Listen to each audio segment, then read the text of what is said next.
Assalamualaikum warahmatullahi wabarakatuh. Kali ini saya akan menjelaskan dampak dari penjajahan Jepang. Masa pendudukan Jepang membawa dampak yang sangat luas terhadap kehidupan politik, ekonomi, dan sosial budaya bangsa Indonesia. Berikut adalah penjelasannya. 1. Bidang politik. Sejak awal penduduknya di Indonesia, Jepang melarang segala aktivitas politik seperti organisasi politik, organisasi sosial maupun organisasi keagamaan, serta mengganti organisasi tersebut dengan organisasi bentukan Jepang. Satu-satunya organisasi yang tidak dibubarkan adalah Majelis Islam AI Indonesia atau MIAI, yang telah berdiri sejak masa Hindia Belanda. MIAI berkembang dengan pesat karena mendapatkan simpati dari masyarakat karena mengancam kepentingan Jepang. Maka MIAI dibubarkan pada 1943 dan menggantinya dengan Majelis Syura Muslimin Indonesia (Masyumi) yang dipimpin oleh Ki Hajar Hasyim Asy'ari. Jepang juga membatasi pergerakan dari tokoh pergerakan yang bersifat non-kooperatif dengan mengawasi secara ketat melalui polisi rahasia.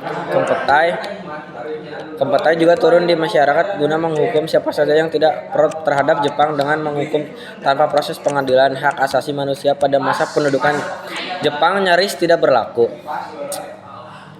Berikut adalah hal-hal yang dilakukan Jepang untuk menarik simpati pendudukan Indonesia. 1. Mendorong bahasa Indonesia sebagai bahasa pengantar dan melarang penggunaan bahasa Belanda.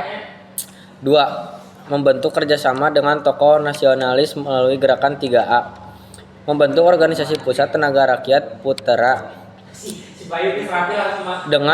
dan menempatkan 4 serangka yaitu Soekarno, Hatta, Ki Hajar Dewantara, dan Ki Hajar Mansur sebagai pemimpinnya. Organisasi ini bertujuan menyatukan potensi masyarakat untuk kepentingan Jepang, namun organisasi Putra justru dimanfaatkan para tokoh nasionalis untuk menanamkan nasionalisme.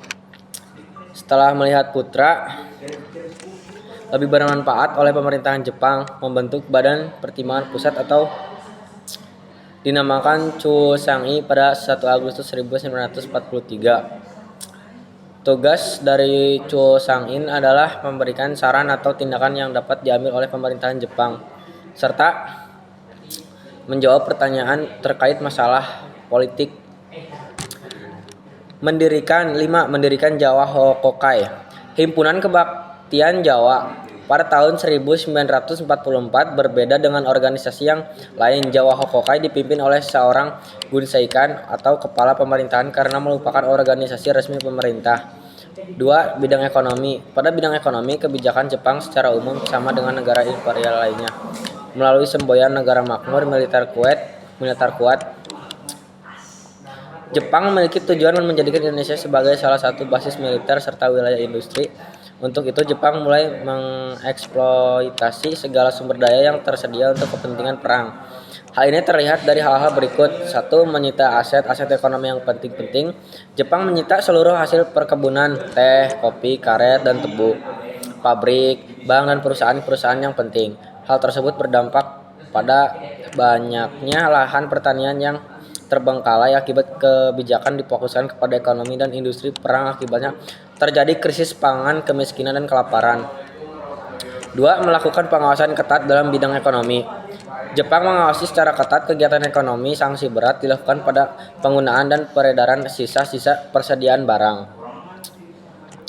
Pengawasan ketat dimaksudkan agar tidak terjadi peningkatan harga barang. 3. Kebijakan self-sufficiency. Agar tidak membebani keuangan pusat, Jepang menerapkan self-sufficiency untuk kebijakan memenuhi kebutuhan sendiri di satu wilayah. Dampak dari kebijakan ini adalah terputusnya hubungan ekonomi antar wilayah. 4. Setoran wajib Romusa. Merosotnya harga apapun dan kelaparan.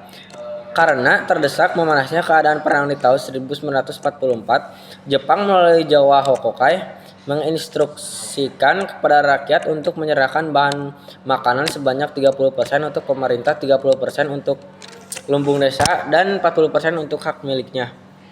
Akibatnya segala sektor menurunkan drastis, kondisi diperparah dengan kewajiban kerja paksa atau Romusa bagi tenaga kerja usia produktif. Akibatnya adanya Romusa, banyak lahan pertanian terbengkalai yang menyebabkan efek berantai seperti kurangnya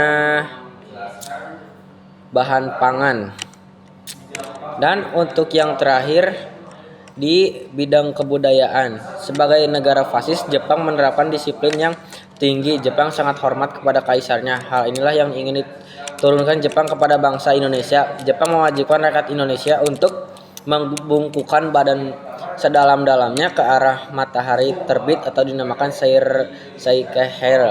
Hal ini kemudian memunculkan protes pada 1944 oleh kalangan pesantren di Tasikmalaya. Pengaruh Jepang banyak terlihat pada lagu, film, drama sebagai bentuk propaganda dari Jepang.